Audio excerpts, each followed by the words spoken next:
Speaking of obnoxious clickers, I've got about 2/3 of you now all registered with their clicker numbers associated with their name and uploaded to D2L. If you're not there and your numbers still aren't showing up, please send me your clicker number and basically your name. The Odin ID is useful, but clicker number and your name, and I will associate those things. If we have some extra time today, we can do that right afterwards. But I think best thing to do is just email those to me, and I'm slowly adding them all to the list. We're getting close, but there are still about 30 clickers that have scores and a bunch of people who don't have any scores yet. So if we could connect those clickers to the people, that would be a very good thing. So questions on clickers, etc. yet? If anyone's got a problem like a broken clicker or something like that, we can also talk about that. We can check those again after class. OK, so speaking of clickers, let's actually go and do that. So which of the following appears to hang on, it's the wrong one. That's my last lecture. We don't want that one. We want this one.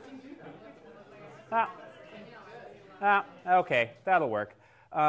We'll do this one. So which of the following appears to have the highest human fatality rate? SARS, MERS, yellow fever, dengue fever, West Nile? Yeah, it's the same one. Pardon? Yeah. Hasn't changed.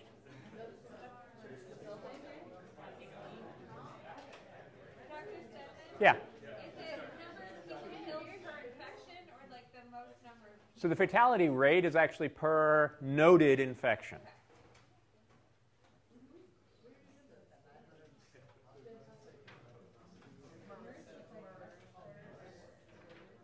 So people reported number of cases and number of people who are dying relative to those numbers.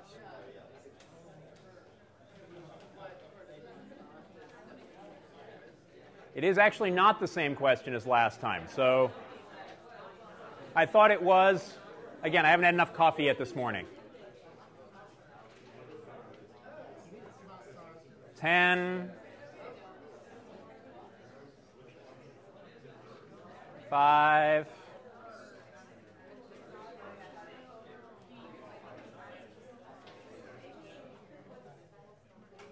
so what is the answer? So dengue fever was the last one.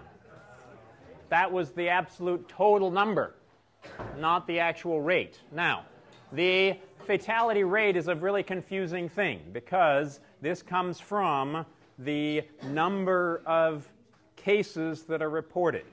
And so something that is, in fact, positive. And so the number of MERS cases is relatively small, those people who have been actually diagnosed with it. But the actual fatality rate is pretty darn high. SARS is about what? 10%. MERS is about 30 to 40%. Yellow fever, he didn't tell us. How are we supposed to know? Dengue fever is actually really very, very low. But why is it such a problem? Because there are huge numbers of cases. So it's the denominator which is really big there. And West Nile, yeah, there are very few fatalities that are there at all. So that is the correct answer.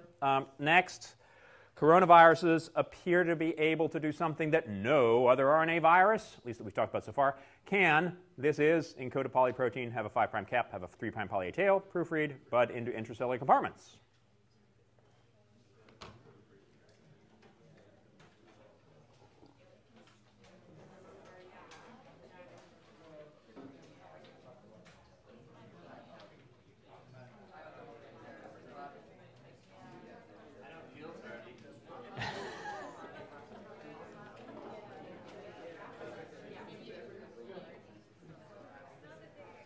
And that's not on tape, so. I have an hour commute, and the traffic on 26 makes a 15-minute difference one way or the other, so sometimes I'm really early. No. There was an accident today, too, on 26. So.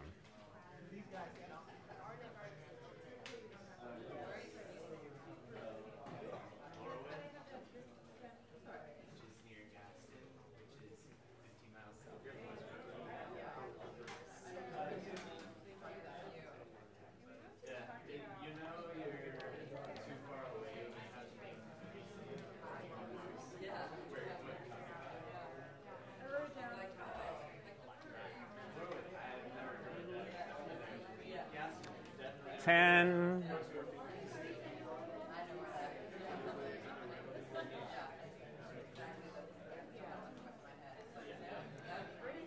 Okay, I've got about 45 people registered as far as clickers are concerned, and we just got 63 votes. So there are clearly about 20 of you that I still need to get your names and clicker numbers for. And I know you're here because you're pushing the button. So what do we think? Yes, it's the proofreading. That is not a classic proofreading kind of domain of the polymerase. That only happens with DNA polymerases. What seems to be doing that job in the coronaviruses? NSP14, probably mostly NSP14. NSP14-15, that was when the textbook was written, which is totally out of date. And so now it's NSP14, which is the one. Polyproteins, actually all of the RNA viruses that we've talked about so far encode polyproteins. We're going to talk about ones now that don't. But 5' cap, what is a 5' cap? Does polio have a 5' cap? No. Has a bound protein at the end. Flaviviruses? Coronaviruses? Yes. And what does that mean, since they're replicating in the cytoplasm? They have their own protein, which is making that cap. So that's automatically which is in there. 3' poly A tail, some do, some don't. Of course, proofreading and then budding into internal compartments. What else does that? Coronaviruses clearly do. The flaviviruses do exactly the same thing. So, okay. Now, as I joked about last time, we're moving over to the other side, the negative strand. And so these are all the negative strand RNA viruses that we'll cover for the next couple of lectures, basically up through the midterm. Yeah, another one of those coming up far too soon. And these are sort of the big bad nasties as far as the very high numbers of people who are getting sick, very high mortality rates, our friends Ebola, measles, etc. So particularly today we'll talk about the Paramyxo and the Rhabdoviruses. Basically there are two main differences between Paramyxo and Rhabdoviruses. One is the shape of the virion, which tells you that probably shape of virion is not a really good way of defining how viruses are related to each other. And the second one has to do with the fusion protein receptor binding protein. But otherwise, they're extremely similar to each other. And certainly lots of diseases with this one exception, or two exceptions actually down here at the bottom. Measles, mumps, respiratory syncytial virus, rabies. Sendai is sort of the model system for working with these Paramyxoviruses. And vesicular stomatitis virus is really the model for working with rhabdoviruses because they don't cause nasty diseases. What are some of the key concepts as far as these particular viruses? And we'll see it's also quite true for some of the other negative strand RNA viruses as well. There's this so-called subgenomic RNA, and of course these are subgenomic messenger RNAs. Where else do we talk about subgenomic RNAs? Coronaviruses on Wednesday. So one of the big questions that people have always had, thinking about why would you have this negative strand genome, seems kind of crazy to have a negative strand genome because you've got to bring your polymerase, everything else with you inside the cell. But if you think about it, you're always going to be making complements to that negative strand genome. So immediately you're making messenger RNAs. So the complement to your genome is always going to be a messenger RNA, and you can regulate that a lot easier, rather than having just one big, humongous, and usually, again, the polyprotein encoding positive strand RNA. How do they make those? Something called start-stop production, which we'll talk about a little bit more. These are regular messenger RNAs, so they've got poly A tails. That poly A tail comes from a really interesting aspect of the RNA polymerase itself, which is what's called stuttering. So basically takes A's and adds a whole bunch more of them to it. We've talked a little bit about alternative start codons before. It's how these genomes can encode multiple different proteins in one piece of DNA. And then as if alternate codons weren't enough, there's also RNA editing that takes place in some of these genomes. So as usual, we'll go through our sort of standard outline here. Start out with where they come from, which again is all about disease. Then a little bit about the structure. Particularly important are these rhabdoviruses down here, with these bullet-shaped virions. Most of them look rather blobby, again, like many different viruses. How they get in, it's actually pretty similar to most of the ones we talked about already. Fusion, in terms of conformational changes, slightly different ways that happens. Most important here is really the replication and how you're making the messenger RNAs. Translation and release is pretty standard.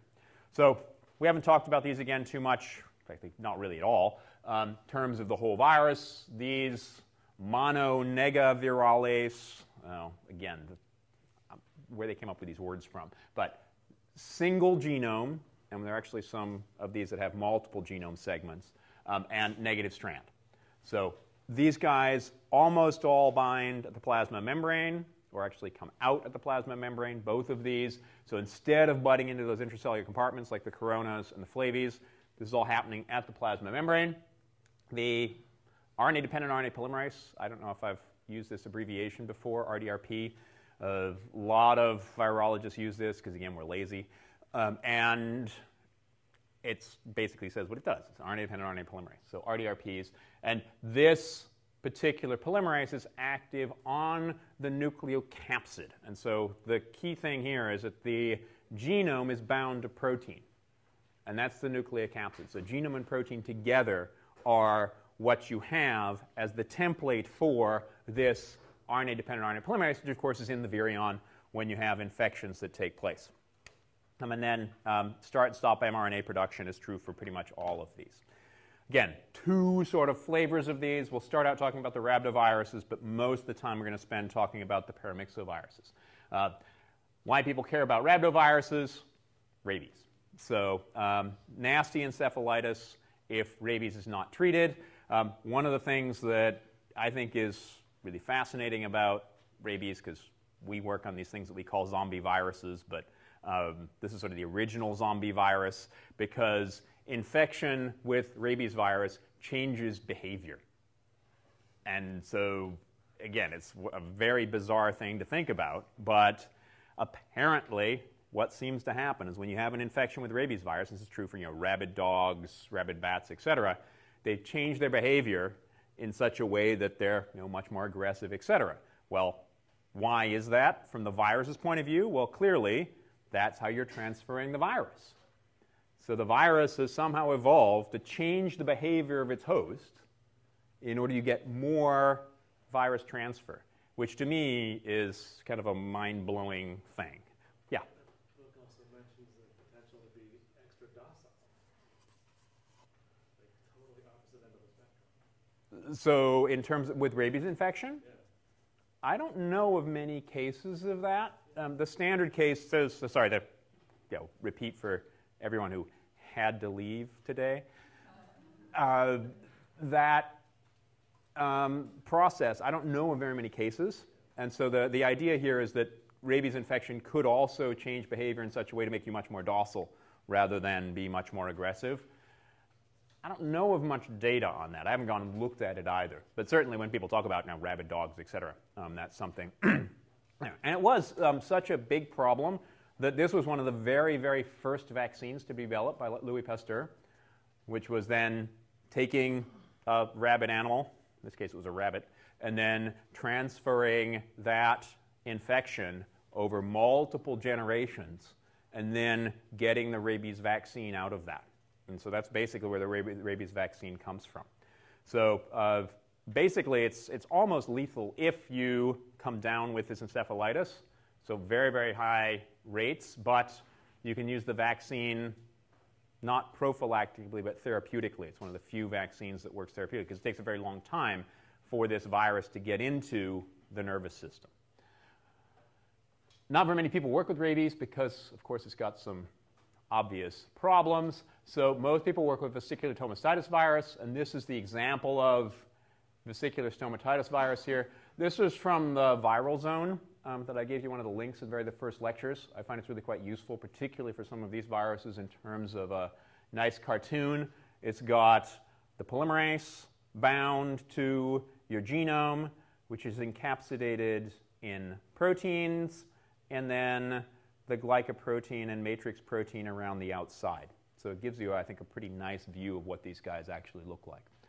Vesicular stomatitis virus has an extremely broad host range, but basically causes almost no disease, particularly in humans, which is why people are so interested in it. And because of this very broad host range, people have used it for a number of gene therapy studies, and it's sort of the lab rat, as it were, of these both Paramyxos, but also the Rhabdoviruses. And probably the best example of that is the RVSV ZBOV. What's ZBOV stand for?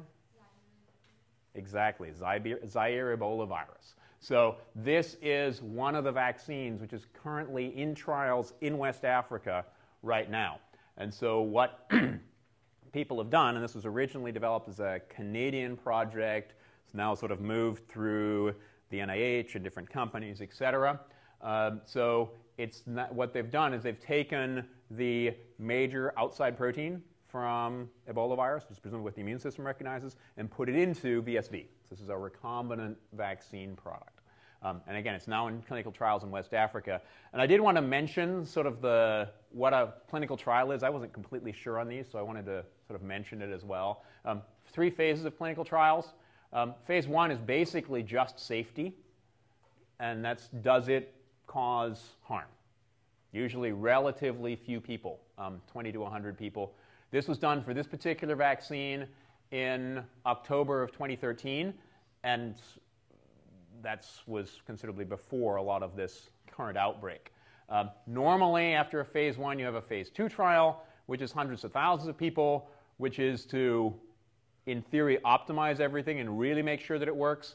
And finally, before you usually get any kind of approval for a vaccine, you have to do a phase 3 trial with between thousands and tens of thousands of people, which is actually showing whether this has any kind of effect. And that, not surprisingly, was started just recently.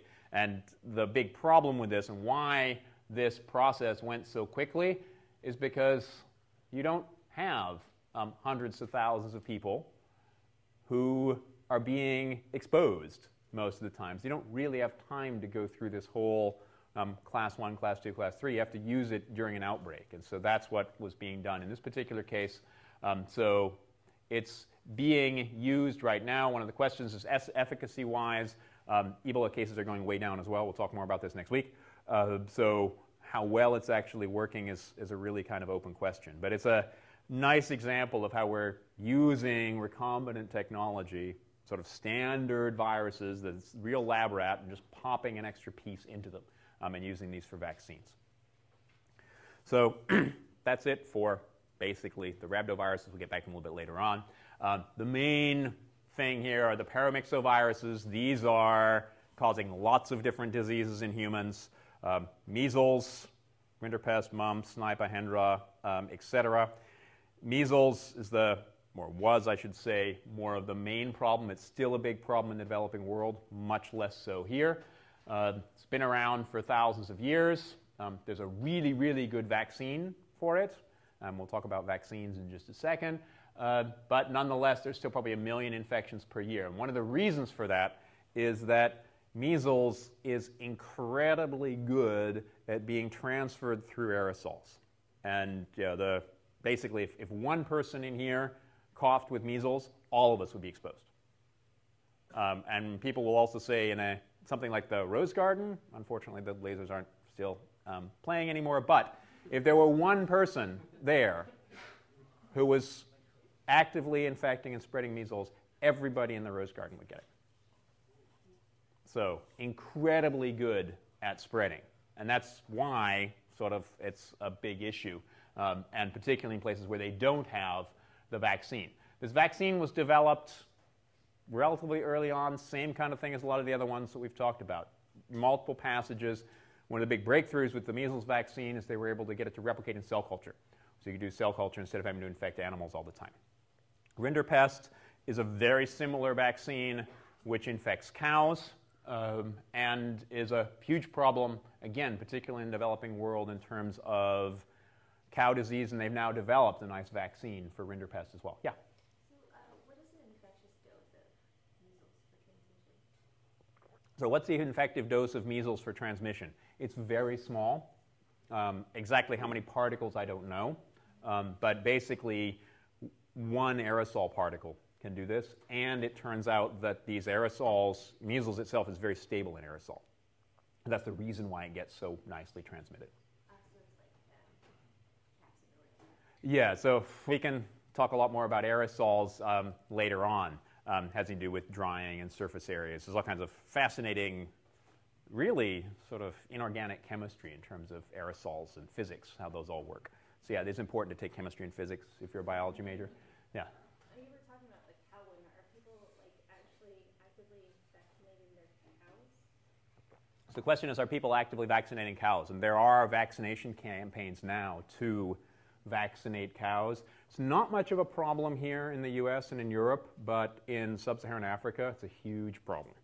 And so that's where they're trying to get this into production. And so that's one of the foci of the Gates Foundation and some of the other foundations, is to try and get this moving. People think that original measles transmission may have come from cows as well. So it seems that rinderpest has probably been around for longer than measles has. So it's quite possible that the original transfer to humans came from that. Mumps is another example of one of these paramyxoviruses, very different in terms of its actual genome, what it causes, also a great vaccine. That's the MM in MMR. And there are now emerging paramyxovirus diseases, Nipah and Hendra viruses, which are probably coming from bats, originally not unlike the coronaviruses, which are now infecting humans as well. Sendai virus is what most people work with because it doesn't cause nasty disease. Again, it's got, this is again from the viral zone, polymerase bound to the genome, which is coded in this nucleocapsid protein. You've got a membrane around it. So these are enveloped viruses with matrix proteins, hemagglutinin, and fusion proteins around the outside. Why should you get your vaccine or get your kids vaccinated? If you don't, and your kids get measles because they happen to be in the rose garden and are not immunized, 0.1 to 0.2 of kids die when they get measles, mostly because of pneumonia, some cases of encephalitis, and this can, of course, lead to death, but also intellectual disabilities and deafness. There's a really great, YouTube, I forget if it's a video or just an essay, Roald Dahl, you know Roald Dahl, author. His daughter died of measles encephalitis before the vaccine was available. On the other hand, and this should actually probably be 1 in 250,000, I think, forcing you to do math here. 4 in a million kids who get vaccinated have serious side effects. Most of those are allergies. And that's one of the things about vaccines. Vaccines are not completely without risk, but the risk is extremely low. And I just try and look at these two numbers. I'm a dad, 2 daughters. I look at 0.1 to 0.2% dying, or 1 in 250,000 who have allergic effects.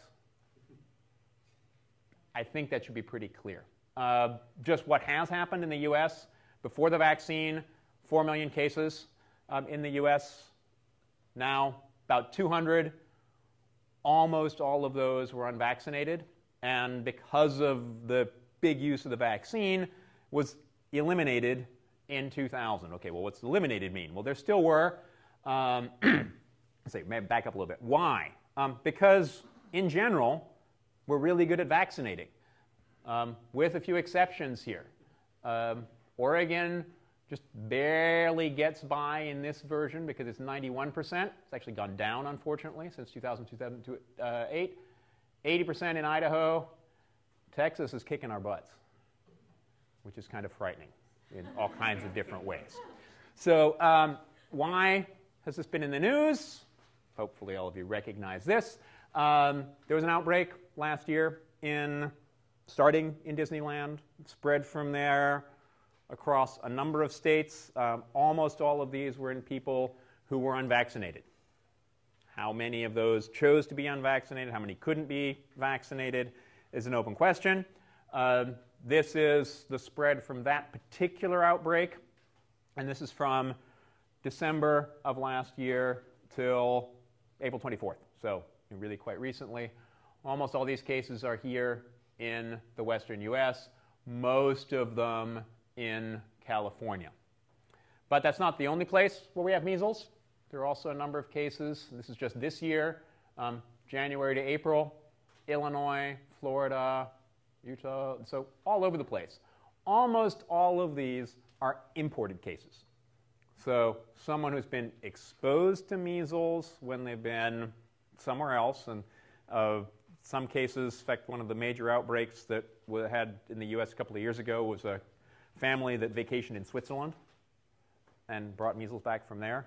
Who would have thought Switzerland was a place that you could do that?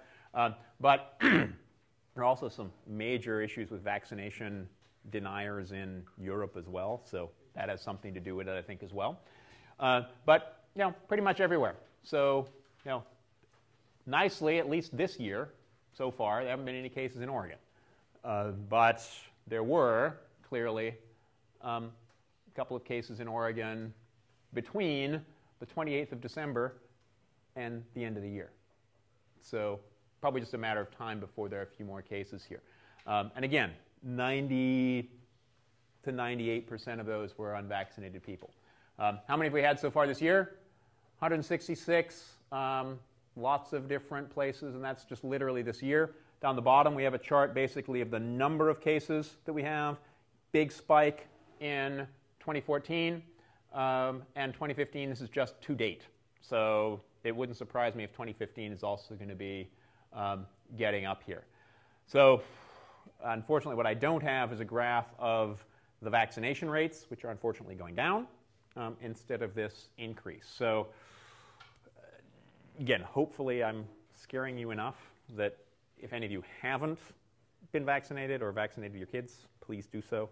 But yeah, if we wanted to, again, the risks are not completely gone. There are some risks. But I think the risks of actually getting infection are much, much higher. Yeah? I thought I heard recently that they were thinking the measles vaccine, the protection goes down over time, and that they were just starting to find this out. Okay, so the question is, does vaccine protection from measles vaccine go down over time? There is a researcher out at OHSU at the Primate Center, a fellow by the name of Mark Slifka, almost forgot his name, who's doing a lot of these studies. He's actually looking at protection over time. One of the problems is that this vaccine was only really developed in the 50s, and so really long-term is hard to see. But he has data back basically from the 50s until now, and is looking at that. So far for measles, it doesn't seem to be going down very much. It's actually really pretty good. There are some other vaccines for which that's not the case. Yeah, no. So some of them, and that's one of the things that he's in fact working on. The other thing is maybe some of the vaccines that we get more frequently, tetanus for instance, every 10 years, we probably don't need to get every 10 years. And so there may be some ways to look at that. There's, remind me, and I'll post his lecture that he gave up the hill, up at OHSU, about all of the research that he's doing there. It's online. It's the Markham lecture that was last year or the year before. So. Yeah. Right, yeah, and that seems to be, and pertussis is a whole different issue, but it's not viruses, so we're not going to talk about it here. Although I could, tell you a lot more about that.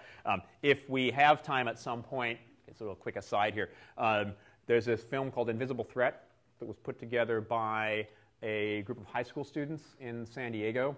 It's a really nice documentary talking about vaccines and the whole controversy, which is controversial, but it's, again, not among most of the scientists. So if we've got some time, we may actually have some more time at the end of the filovirus lecture to talk about this. We may go into that. So that's all the disease stuff. Let's talk about the fun, interesting molecular aspects of these things, although understanding the molecular work really does tie into understanding the disease and treatments for the same. So it's not just that completely separating ourselves from those two. So Paramyxoviruses really look like blobs if you look at them in the TEM. Clearly have an envelope. The nucleocapsid you can't see in any of these EMs, but if you break open the envelopes here, you can see these helical nucleocapsids. So this is RNA with protein bound to it. And a few of these particles end up being filamentous. What I would call, actually, these are really pleomorphic kinds of particles. In the EM, rhabdoviruses have this completely unique shape, sort of bullet-shaped, as they call it. Here you can see in this EM all of the membrane proteins here around the outside, or to see the virus envelope proteins. Supposed to be flat at one end and pointed at the other. I'm not quite sure which end is supposed to be pointed here and which one's supposed to be flat. But you can see some of the other ones as well. And again, it's all the nucleocapsid protein, the N protein, connected to the M protein. If you get rid of the M protein in the envelope, this is what your genome ends up looking like. A lot easier to look at these in terms of cartoons. We had the one before, but here we have the genome on the inside. That genome is always bound to nucleocapsid. These ends should actually be connected to each other here. I'm not quite sure why it shows multiple different ones here. Because this is a negative strand RNA virus, it has to also have the polymerase associated with it. The polymerase here for all the Paramyxoviruses is a combination of the L protein and the P protein. So both of these come together, they make up the polymerase. For some of these, they've got this SH. I would ignore it. The main thing here is we've got receptor binding proteins on the outside, hemagglutinin and neuraminidase in some cases, just hemagglutinin in others, and a separate fusion protein, which is there. These fusion proteins are present at the normal virus envelope. They bind to receptors usually in the plasma membrane. The VSV-G protein is a little different than the HN proteins and the fusion proteins that you have in the Paramyxoviruses, because basically it's both of these two proteins put together. But we'll first talk about these Paramyxoviruses. HN, this is just your receptor binding protein, and then the fusion protein, which has a fusion peptide on it. What kind of amino acids are present in this fusion peptide? Hydrophobic, exactly. So the hydrophobic residues that are present in the fusion peptide. Because what does it do? It bangs itself into the host membrane. And so that's where you're getting your fusion. What happens to all of the fusion proteins we've talked about so far? Conformational change. And that's that conformational change that pulls the two together. In the case of the Paramyxoviruses, and again, this is probably that other big difference between the two, this all happens at the plasma membrane. It appears that binding to your receptor by this protein causes the conformational change to happen here. VSV-G protein has both of these two together, and it has a conformational change on the acidification. So basically what's happening with dengue, what's happening with influenza, all these other things, change in pH causes the conformational change in that protein. One of the really nice things about this VSV-G protein is that it binds to pretty much any cell. And so it's really useful for getting whatever virion you have that has that protein associated with it into the cell through receptor-mediated endocytosis. So pretty much any cell that can undergo receptor-mediated endocytosis, you put the G protein from VSV on your favorite virus, and it will then get picked up inside the cell. So it's a way that a lot of people are using to do gene therapy purposes, and people call this pseudotyping. So the normal typing which would happen, that's going to be your binding of receptors to receptor binding proteins, which gives you what? Tropism, exactly. So the tropism, how you're getting the interaction between the virus and a particular cell. You get pseudotyping, basically you change the tropism of your particular virus, where it's actually binding to. So once you have this fusion that takes place, you release the nucleocapsid. What does that look like? It's always bound to protein. So your genome always has these proteins, and in almost all of these cases when we're talking about nucleocapsid proteins, it's going to be an N or an NC protein. So we'll see lots of N and NC in the next couple of lectures. So nucleocapsid protein. here binds to 6 nucleotides at a time, and exactly 6 nucleotides. So you can literally count the number of nucleotides that you have in your genome and know exactly how many of these proteins you have, and vice versa. So that, because of that, what it does, it allows you to have a particular end, and this is the beginning of your genome versus negative strand. So you start with an OH, because it's a 3' OH, and the opposite end of the genome, of course, you're going to have your 5' phosphate. And the main reason that this seems to be important is to differentiate your genome from any of the messenger RNA, anything else that's going on here. The other thing you'll notice is that this RNA is actually wrapped around the outside here rather than on the inside. Why is that? That's because the RNA polymerase, the RDRP, can actually now bind to and copy this genome while it's bound to the N protein. And so this is clearly very different. This RNA is clearly very different from whatever other RNAs that you're making in that process. So this is what that nucleocapsid looks like. We'll look at the replication, how that works in just a second here. We already mentioned fusion a couple of times. Binds to, I should say, the plasma membrane here for Paramyxoviruses. Sendai virus binds to sialic acid. Measles binds to immune cell receptors. You need the hemagglutinin. Again, F changes on receptor binding. And you have this trimeric fusion, normal fusion peptide. So again, very similar to what we've already talked about before. What's different, of course, is what's in the genome. Again, this is a negative strand. So the beginning of the genome is this 3' end, followed by N, PCV, which we'll get back to, M, F, HN, and L.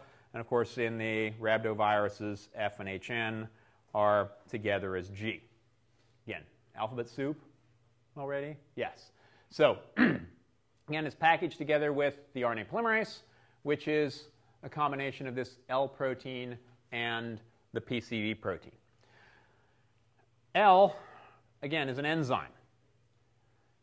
Do you need most of the L protein or the least amount of L protein relative to N here, which is binding every 6 nucleotides?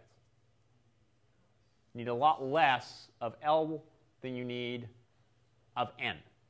And we'll see how that happens in just a second. You need most N protein.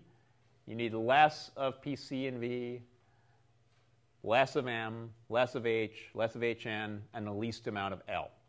If you look at the genome, each of these are open reading frames, be on the opposite strand, of course, because it's negative strand, for N, P, C, and V. But between each of these open reading frames, you have a very interesting set of sequences. And the actual sequence is not critical, but you have a sequence which has a stretch of U's in it, short intergenic sequence, and then a start right next to where that is. And so this was already an indication when people looked at the genomes how this was working.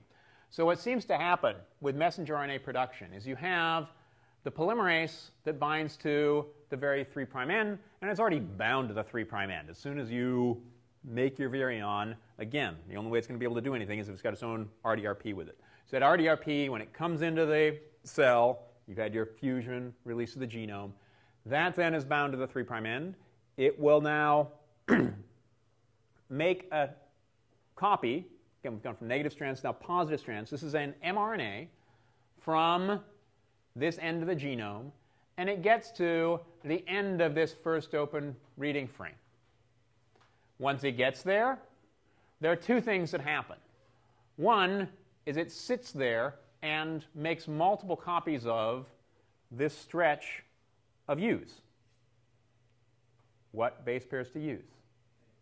A's. So you generate a poly A tail just by sitting there and copying these.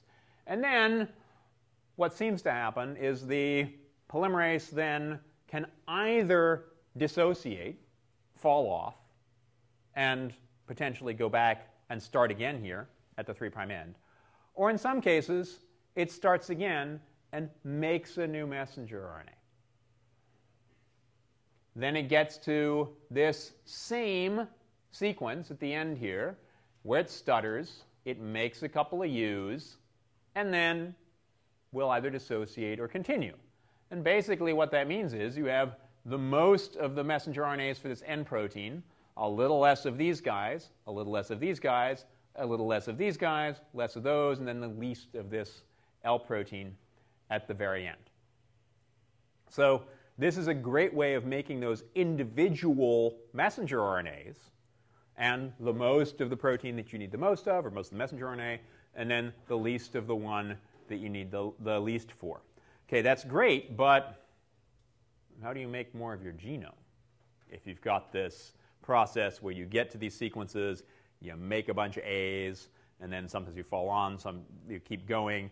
There has to be some way that this same RNA-dependent RNA polymerase can know to make anti-genome to start with, because it's your RNA is a negative strand. So you've got to make a positive strand copy and then a negative strand copy again from that. How does that work? Well, it turns out it's all about the concentration of the N protein. Low N protein concentrations, you make messenger RNA. High N concentrations, you make genome. So we'll take a look at that again in a bit of a second. Again, how do you get this to take place? It's all sequences at the 3' end of the genome. 3' end of the genome is where you're starting, because again, this is the negative strand. Spacing between these each of the open reading frames is important, and it's the concentration here. How do you get this? Again, stuttering, possible dissociation. It's just a particular frequency between each of these different genes. Again, just like you have in all of the positive strand RNA viruses that are replicating in the cytoplasm, in order for these messenger RNAs to be properly used, you need a cap or an iris. We don't have irises in this case. So the capping, that capping also comes from the L protein. So let's look sort of a cartoon how this works. What you start out with is right here in the middle. Again, we've got our L protein together with P and the genomic RNA, which is all bound to N. At low N concentrations, you make all of these messenger RNAs together with stuttering. At high N concentrations, you now shift over to making anti-genome RNA. Once you've made anti-genome RNA, this is going to be 5' to 3', the sequence here at the 3' end of the anti-genome is identical to the sequence here at the 3' end of your genome. So that means that your LP protein, once it gets here, can bind here. As long as, again, there are high-end concentrations, it will now make a negative strand genome copy from this. And again, all of this is just the high-end concentrations. And so just by sensing the amount of nucleocapsid protein that you have around, you can go from either making messenger RNA to making your genomic and anti-genomic RNA. So you probably have all noticed that there's this strange open reading frame that's called PCV. Well, what is going on with PCV? Well, there are 3 different proteins that can be made from this one stretch of DNA, and happens in a couple of different ways. One is the use of different start codons, which is what you have here for C, and then also in some cases Y, but just a different start codon. So you end up with a different open reading frame, of course, completely different proteins which are being made. The other thing that happens, and this is what produces V, is that you have stuttering that happens by the RDRP in the middle of a gene. So instead of the stuttering happening at the end, giving you a poly A tail, stuttering will give you extra nucleotides in the middle of the gene. Well, if you have extra nucleotides in the middle of the gene, when that RNA gets translated, of course, it's going to give you a different sequence from that point on. And so if you look at the V protein versus the P protein, this V protein, the N terminus is identical to P, but the C terminus is a little bit different. So different start codons and stuttering inside the genes. And we'll see this also happens for the filoviruses next time. Yeah?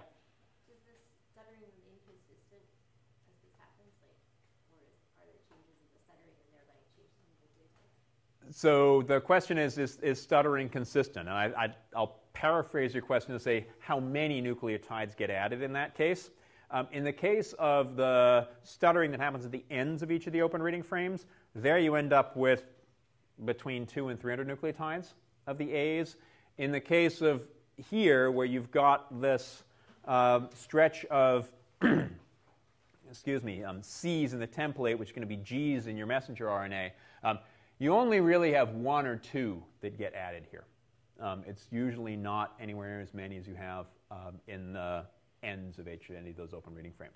But of course, if you have more than 1 or 2, you're then 3. And 3, you're back into the same reading frame that you had up here at the top. So most of the time it's 1 or 2. Sometimes you're going to get a little bit more than that. We already talked, sorry. Oh, I was just going to ask about the stuttering.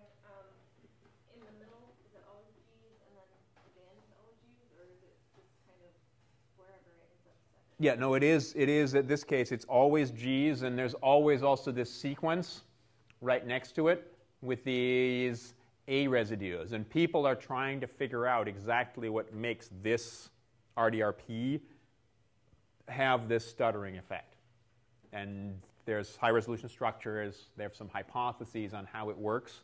But there are clearly other sequences which are there. You always draw your nice RNA sequence as one line. Of course, that's not what it looks like. There's always secondary structures as well. And somebody before class was asking me about pseudoknots.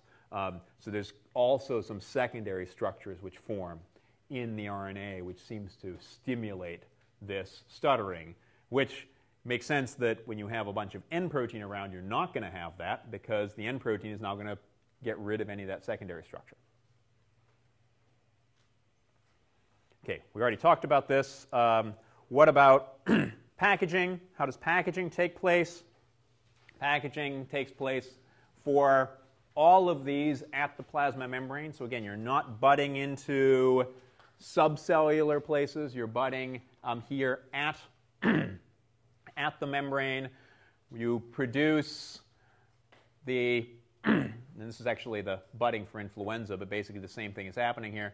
We have our hemagglutinin neuraminidase, or the G protein, which gets targeted to the membrane, together with our fusion protein. If we've got a Paramyxovirus, it's the G protein. If you have Rhabdoviruses, the matrix protein associates here together with your genome, and the genome has to be completely bound to N, and that means your genome is always a multiple of 6, and people have done really beautiful experiments where they've made sort of single point mutations, taken out or added an extra nucleotide.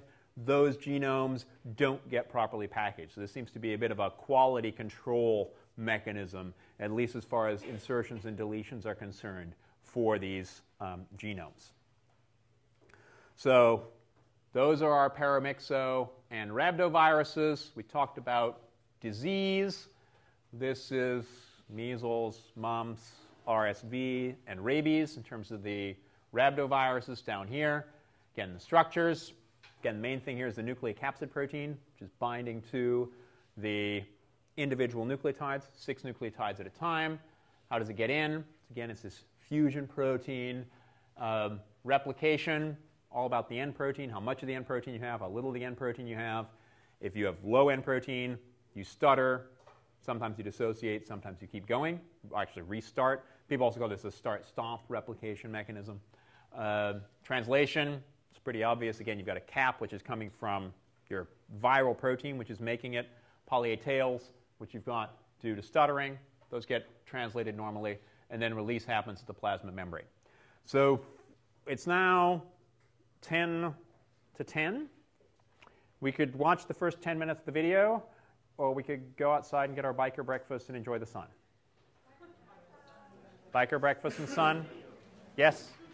Have a good weekend. And the other quick thing before I run away.